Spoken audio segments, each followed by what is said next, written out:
Hey 49er fans, I'm Thomas Mott. Welcome into Chat Sports, and today it's a Victory Monday in the 49ers report. Congratulations to all of us. Big win against the Patriots. Let's break it down and give you our grades for offense, defense, special teams, as well as some injury updates as well, mainly focused around another running back injury. Let's start with the good though.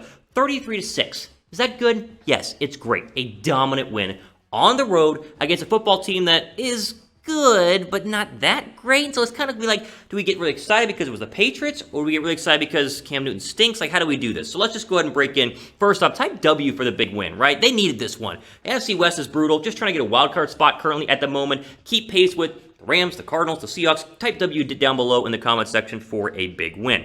All right, let's start with the offense. Offensive grade, honestly, A-. Really good offensive day. A fantastic running day. I think Jimmy Garoppolo was fantastic. We'll talk about that here in just a little bit. Great in the red zone. The 2 turnovers are an issue, but one was a heave. You know, you can't really blame Garoppolo for that. And the other one, you do blame him, but still a little bit of pressure in his face. If he could have stepped up into that throw, I don't think it would have been picked off. But overall, this is a great, great day against a defense that, yes, has struggled. I mean, New England, again, not the best not the football team that they once were, but still, it's a tough defense, and anytime you play a Bill Belichick team in Foxborough, getting a win is absolutely fantastic. Give me your grade or your rating scale for the Niners offense against the Patriots on a scale of 1 to 10. How do you feel about it? To me, if that's the offense you get the rest of the year, it's a very good football team. When you can run for almost 200 yards and then throw the ball still well and accurately like Garoppolo did, to me, it's an 8 or a 9, I think, on a scale of 1 to 10. I want to know what you guys think down below. Not to be outdone, the defense was just as good. A- again. I mean, the defense was fantastic. I have my own, I think, reservations about Cam Newton. I think Cam Newton is washed up. I think he stinks. And so, holding Cam Newton to, 147 yards passing is not that big of a deal. But I think holding the entire Patriot team to less than 100 yards rushing is a fantastic day. They got after Cam Newton. They should have had more than 2 sacks. Really, the defensive line played well. But 4 takeaways. This secondary, which was by far the worst part of the 49ers almost all year, even without their full secondary, like Sherman is still out of there. Right now, Verrett and Mosley are playing great football. And the fact they're able to get multiple picks, absolutely fantastic. Defensive grades here, special teams grades, a B+, right? I mean, I think you had the doink on the extra point from Robbie Gould, but nothing bad in terms of kick return, punt return, kickoff coverage, all that stuff was basically fine.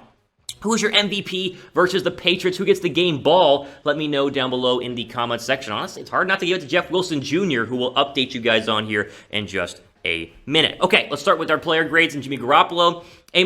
I mean, people are going to want to hate Jimmy Garoppolo for throwing 2 picks, but that was a vintage classic Jimmy Garoppolo game. The first interception was his fault. I think that the second one really wasn't. The deep ball, I'm saying, was not his fault. You don't want to force that ball into George Kittle, but if you take that away, Garoppolo is 20 of 25, 277 yards, no touchdowns, and a very high quarterback rating. 49ers win games when Jimmy Garoppolo plays just like that on Sunday. They don't need him to be a 4-touchdown superstar. They'd like him to, and I think all of us would. But that right there, when you have a strong running game and an offensive line that has played better the past couple of weeks, is a recipe for winning. And guess what? The Niners were able to do that, and so I'm all for Jimmy Garoppolo. People want to hate because he throw picks. It's what Jimmy Garoppolo does. I'm kind of used to it. But in big wins like that, the interceptions don't turn out to be anything special, and so we can go ahead and move on from Jimmy Garoppolo. Make sure you guys are subscribed. We're trying to get to 30,000 subs here. Maybe 30,000 by the time we play Seattle on Sunday, but we'll see. Subscribe to 49ers Support because we'll have plenty of updates, news, rumors, injuries, trades, whatever you guys want. We have it covered here on the best channel regarding the 49ers, I think, out there. Okay. Jeff Wilson Jr., A+, first off. I mean, a fantastic, fantastic day. Best day as a pro. The problem is that he had a high ankle sprain, what is feared to be a high ankle sprain on his final touchdown run, just that weird twist of the leg. A lot of high ankle sprains this year in the NFL, which means JaMycal Hasty is probably the only healthy back at the moment. We'll see if McKinnon can play on Sunday, but right now, it's going to be the JaMycal Hasty show, which, quick little side note, the undrafted free agent looks pretty good. I mean, as long as he doesn't fumble the football, he's going to be just fine. Wilson, though, 17 carries, $112, 6.6 yards per carry, and 3 touchdowns, as good as it gets. I mean, he was fantastic. It stinks he's injured. If you grabbed him on your fantasy league, I mean, props to you. The problem is that he's going to be done for the next couple of weeks because that high ankle sprain is very, very tough to go ahead and come back from. There's no way he plays on Sunday against Seattle, so it looks like it'll be Hasty unless you get a chance at having any of the Coleman, Mosterts, or McKinnons of the world back and ready to go.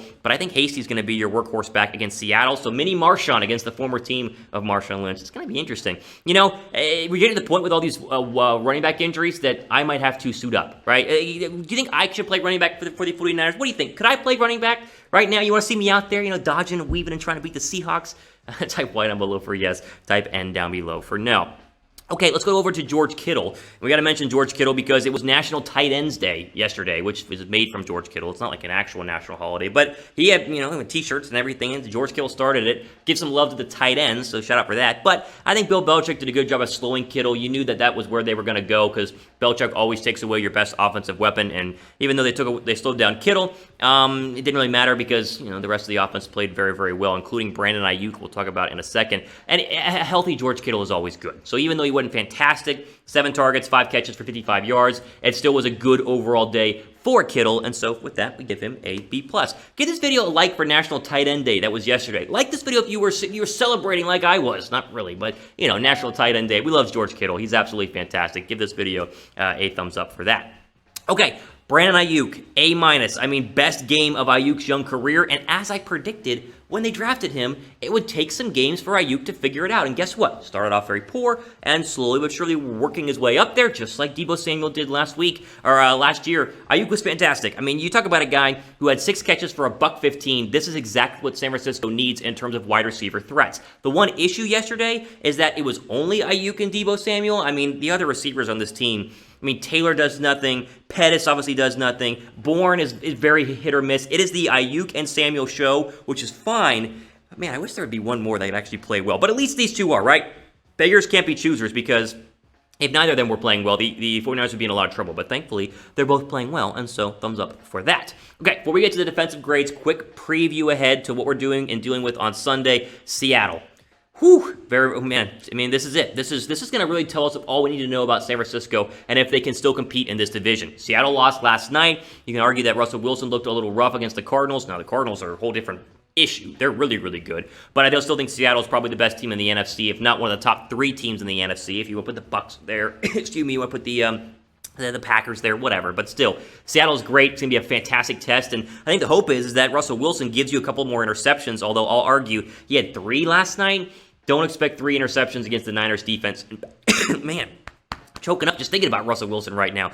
Don't expect 3 interceptions from Russell Wilson again. He's not going to turn the ball over that much. But this is going to be a great matchup overall. And you can bet on that with our friends at BetUS. You've seen it on your screen right now. Chatsports.com/49bet, the place to go. And our promo code is Niners125. I bet Seattle will be favorites in this game. We'll have the line later on this week. So you bet the Niners. Bet that line. Probably going to win a lot of money. So use our deposit bonus with our promo code Niners125.